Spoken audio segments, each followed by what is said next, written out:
From the headquarters of Telesur English in Quito, Ecuador, I am Estefanía Bravo. This is From the South.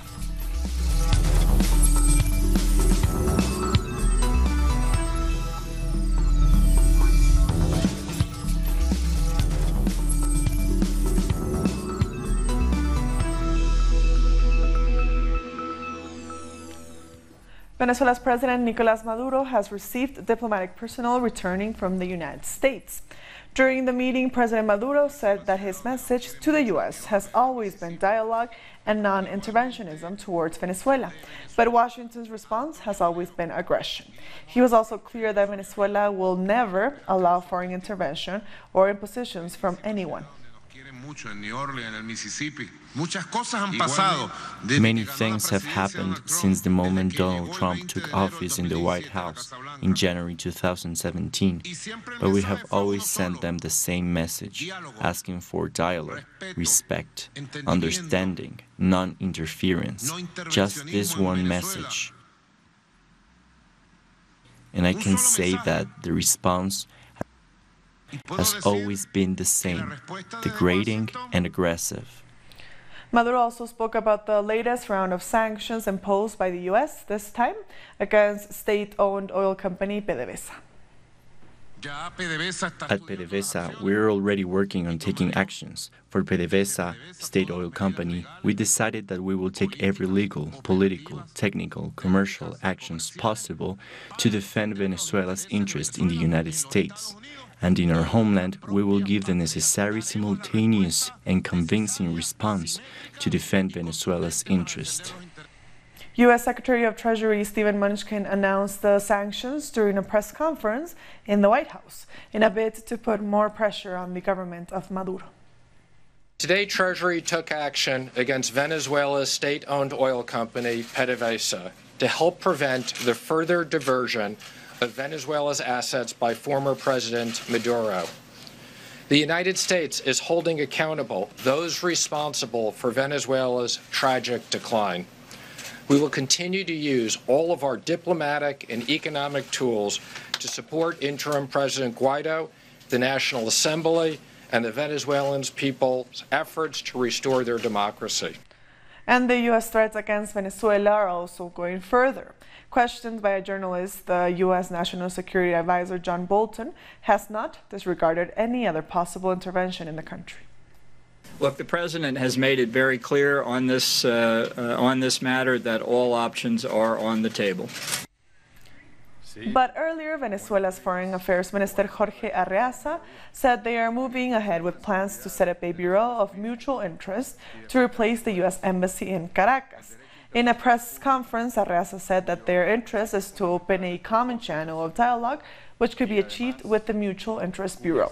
Last Wednesday, President Nicolas Maduro ordered U.S. diplomats in the country to leave within 72 hours. To work towards having a mutual interest office, since as we will not have an embassy here in the United States in Venezuela, or embassy in Venezuela in the United States, to have at least an interest, a bureau for mutual interest to keep a dialogue open with the United States, an element, and to minimal immigration movements between these two nations. Arreaza also insisted that the Bolivarian government is open to dialogue with the opposition. Maduro is willing to talk, and within 15 minutes we get together, and if it's tomorrow we shall get together and have a meeting, and especially with the people from the opposition in Venezuela at any moment that they wish. And the president of Uruguay, Tabaré Vázquez, says Montevideo could become a location for the Venezuelan government and the opposition to hold talks. Vázquez said he discussed this possibility with the EU High Representative for Foreign Affairs, who told them the bloc will not get the majority to recognize the opposition leader Juan Guaido as president. Leaders of the Caribbean community, CARICOM, have met with the United Nations to discuss the ongoing political situation in Venezuela. The prime ministers of St. Kitts and Nevis, Trinidad and Tobago, and Barbados held talks with the EU Secretary General. Coming out of that meeting, the delegation said that if the conditions can be met, the UN will assist in establishing the roadmap towards peace and security for Venezuela and the region. very satisfied that in the coming days we could work towards that dialogue so that the internal difficulties in Venezuela can be approached without intervention and without interference from those who may have a different approach, and hopefully in the not too distant future we can see significant improvements and the lessening of the tensions. So the meeting was very useful, and we will continue to work towards peace and security in the region. Meanwhile, the armed forces are preparing to defend Venezuela in the wake of a U.S.-backed attempted coup. They are not prepared to look back. They will move forward with their commander-in-chief, President Nicolas Maduro, whatever the circumstance. The military does not tire of reiterating their support for the constitution and the will of the Venezuelan people, who chose to re-elect Maduro on the 20th of May last year. There is no time to retreat. There is no time to bend our knees. We will keep the homeland free, independent and sovereign. The state is under siege, a coup is underway, and the armed forces are preparing for military exercises that will take place from the 10th to the 15th of February. I feel like another soldier of this army. I feel like a soldier of the country.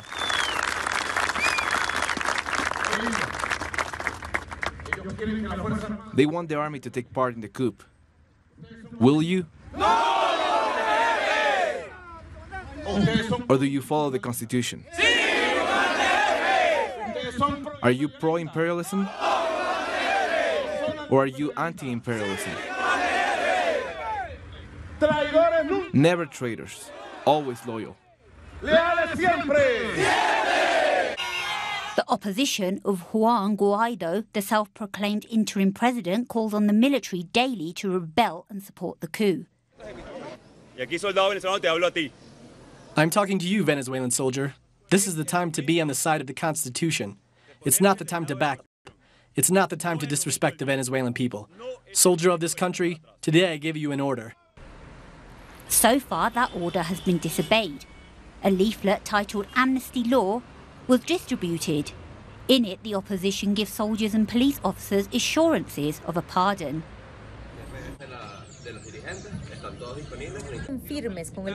But for now, the army chooses to stand by Maduro.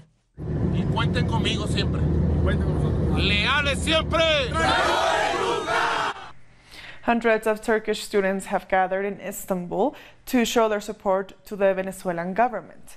Students protested against the interference attempts in Venezuela pushed by the U.S. administration and its allies.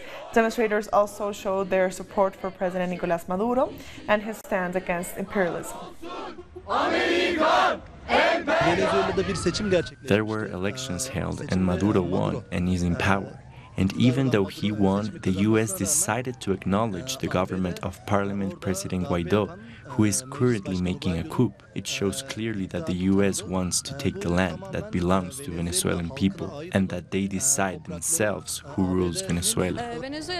The imperialist United States and Donald Trump are trying to put Guaido in power thanks to a coup, in order to eradicate all what Venezuelans have gained through their fight. What we see now is a president that has not been elected, but suddenly appointed by imperialists, and we stand beside the people. Venezuela has also condemned the decision made by the Caribbean Professional Baseball Leagues Confederation to strip the country of the chance to host the Caribbean Series baseball tournament. The sports minister says this is another attack against the Bolivarian government, directed from the U.S. We denounce and condemn this decision of the Caribbean Professional Baseball Leagues Confederation that bows to the pressure generated by Major League Baseball as an action that adds to the coup against our homeland, directed by the U.S. government to overthrow a legitimate and constitutional government. El Salvador is electing its new president this coming Sunday, with Nayib Bukele from the Ghana Party heading all the polls. Candidates close their campaigns during the weekend. Thousands of supporters of the FMLN party gather in one of the main avenues of capital San Salvador to show their support for the presidential candidacy of Hugo Martinez and Karina Sosa. I think that in 10 years they have done more for the country than the Arena Party in 20. I believe they are the ones that are going to help our country. At the rally, Martinez highlighted the social measures in his government program aimed at helping the poorest sector of the nation. He asked voters to choose the FMLN for a third term in office. Justice means that all of our children can attend to school with their school supplies. That's what makes other candidates mad. Instead of offering justice, they are just offering fairy tales. Candidate Nayib Bukele from the Ghana Party closed his presidential campaign in the historic center. He has promised his supporters he will end with same policies affecting the country. We are tired of the same policies. It is always the same. He is the one who is going to make a difference. Bukele is heading the polls. The candidate says he will win the election in the first round. On the 3rd of February, we will leave the post-war period behind. That day, we are leaving behind the ones who do not want to move on, the ones who live in the past, the ones who are rich because we are poor. That day, they will hear the Salvadorians saying, "No more." The right-wing party Arena canceled its traditional closing campaign at the Cuscatlán Stadium, but held a caravan called Success Tour. The presidential election will be held this Sunday, February 3rd. We'll be back very soon. Stay with us.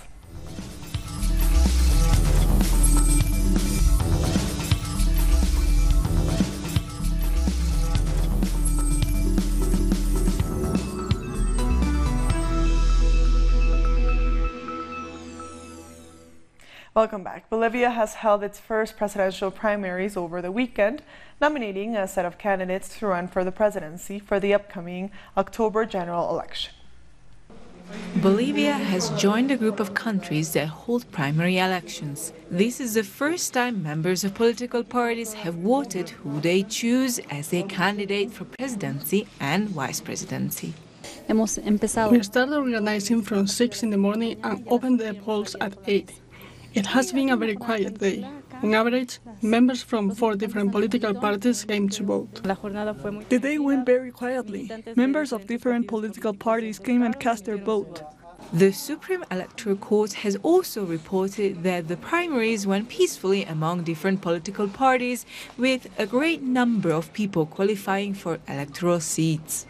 But the first primary elections in Bolivia, where party members could show their support towards their candidate, didn't go without criticism. Many people still don't understand the concept of these elections. They are used to the general elections, and for this reason, I think many people didn't go to vote. There was a lack of communication, and the whole organization was very premature and hasty. I don't like this system because afterwards it really goes straight to the elections. A good amount of money has been invested in it, and it's not good. But the use of this new system has also been seen as a new step to bring more democratic rights to citizens who are members of political parties. It is a way to make parties more democratic and choose their leaders. In my opinion, this is a good system. We have fought for this.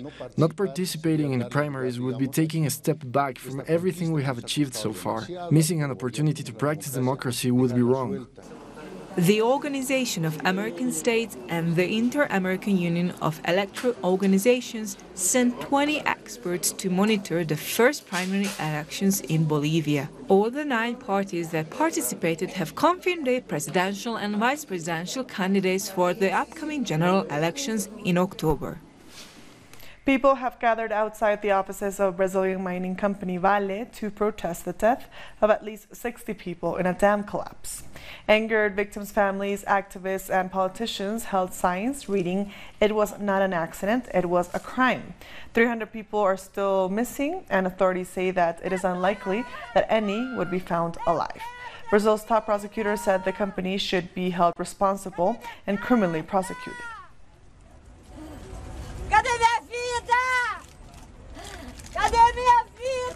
It's necessary to take a stance against this destruction of the environment, of human lives, and of the recognition of human rights. Our correspondent Brian Muir brings us the latest.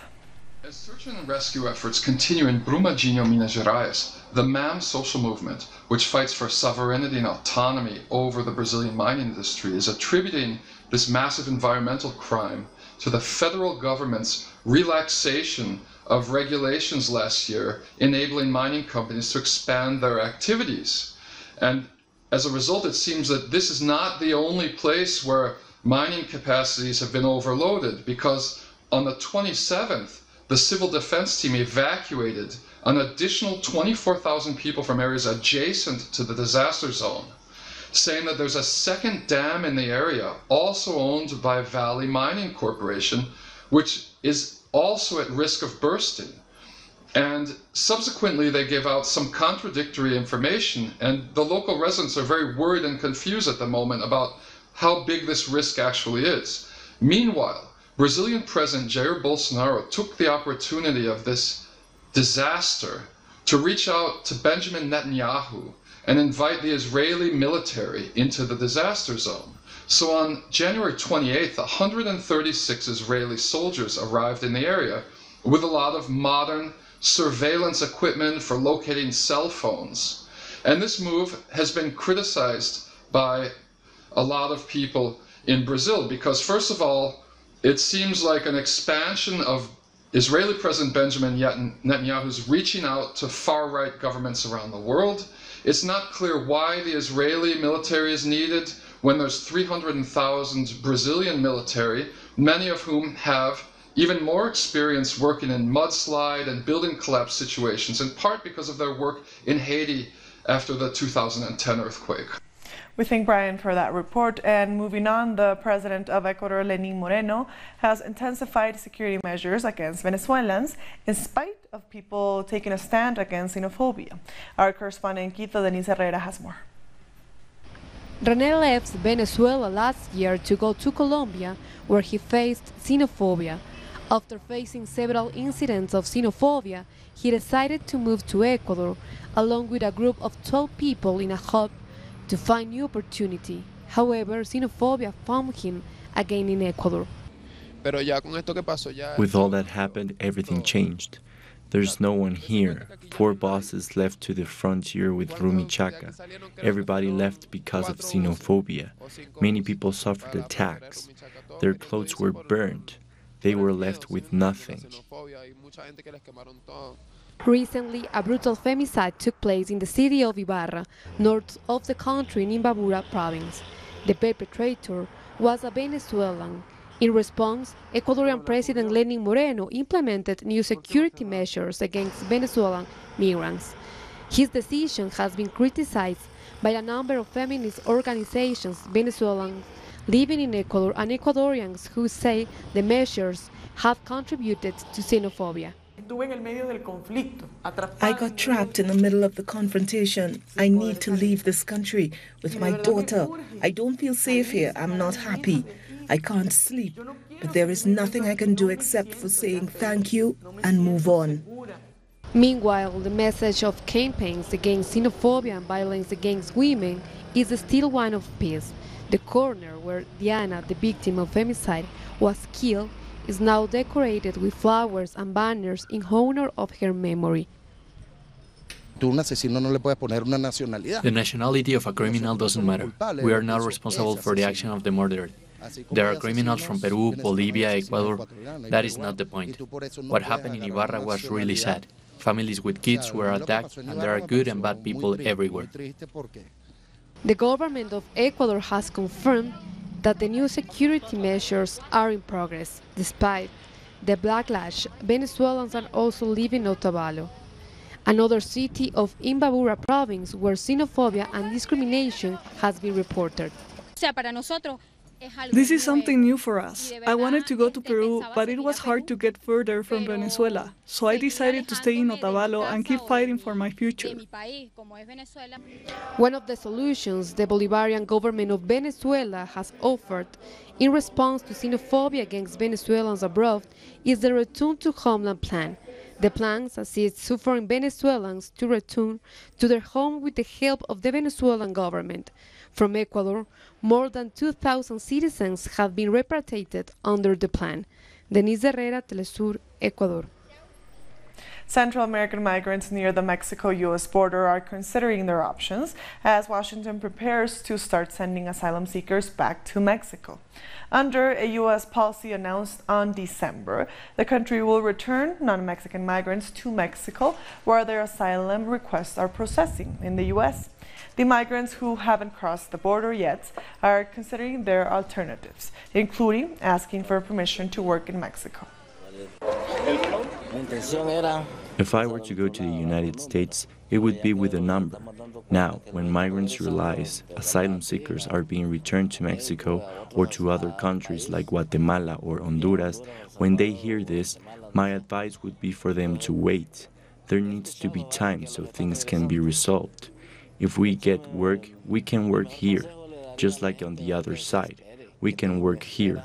Whoever wants to work can work, wherever, not just in the United States. You can also work here and build a life.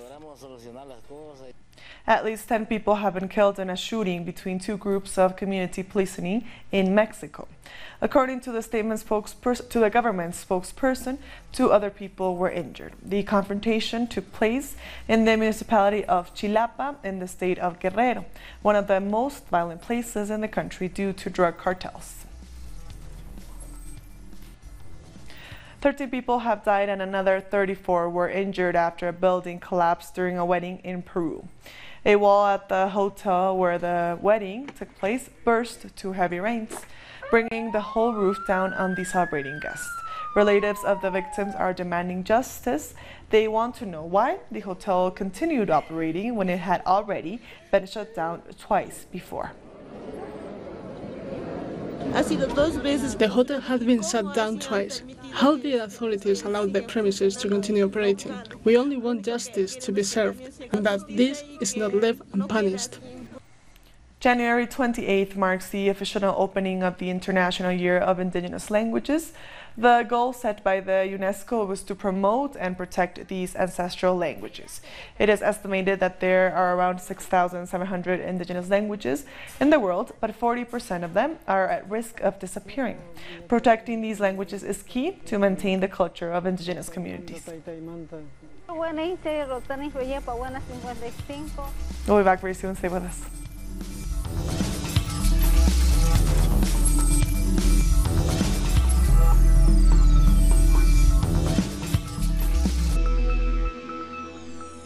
Welcome back. The United States has charged Chinese technology giant Huawei, its chief financial officer, and 2 affiliates with fraud and stealing trade secrets.